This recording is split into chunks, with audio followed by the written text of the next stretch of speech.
গত বছরের ১৯ নভেম্বর প্রধান উপদেষ্টার রোহিঙ্গা সমস্যা ও অগ্রাধিকার প্রাপ্ত বিষয়াবলী সংক্রান্ত হাই রিপ্রেজেন্টেটিভ হিসেবে নিয়োগ পান ডক্টর খলিলুর রহমান।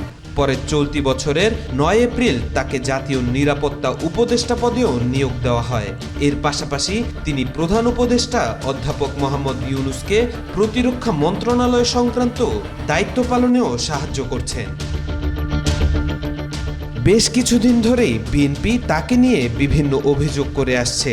ব্যাংককে বিমস্টেক শীর্ষ সম্মেলনে এক নৈশভোজে ভারতের জাতীয় নিরাপত্তা উপদেষ্টা অজিত দোভালের সঙ্গে ঘণ্টাব্যাপী বৈঠক করেন ডক্টর খলিল।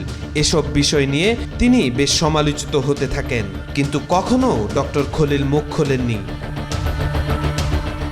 সবশেষ গতকাল খুলনার সার্কিট হাউস ময়দানে খুলনা ও বরিশাল বিভাগীয় তারুণ্যর রাজনৈতিক অধিকার প্রতিষ্ঠার সমাবেশে বিএনপি স্থায়ী কমিটির সদস্য সালাউদ্দিন আহমেদ অভিযোগ করেন ডক্টর ইউনূসের নিয়োজিত জাতীয় নিরাপত্তা উপদেষ্টা খলিলুর রহমান বিদেশি নাগরিক। তাকে অপসারণেরও দাবি জানান তিনি।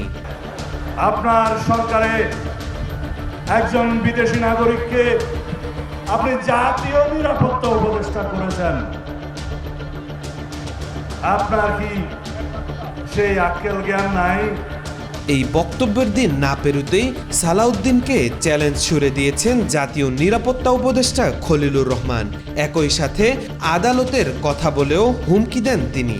রাষ্ট্রীয় সংবাদ মাধ্যম বাসস ও বার্তা সংস্থা ইউএনবিকে তিনি বলেন, এই অভিযোগ প্রমাণের দায়ভার অভিযোগকারীর উপর বর্তায় এবং প্রয়োজনে তা আদালতে প্রমাণ করতে হবে।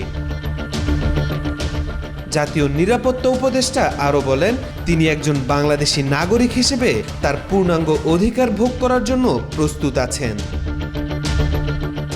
তৌফিকুল ইসলাম, আজকাল।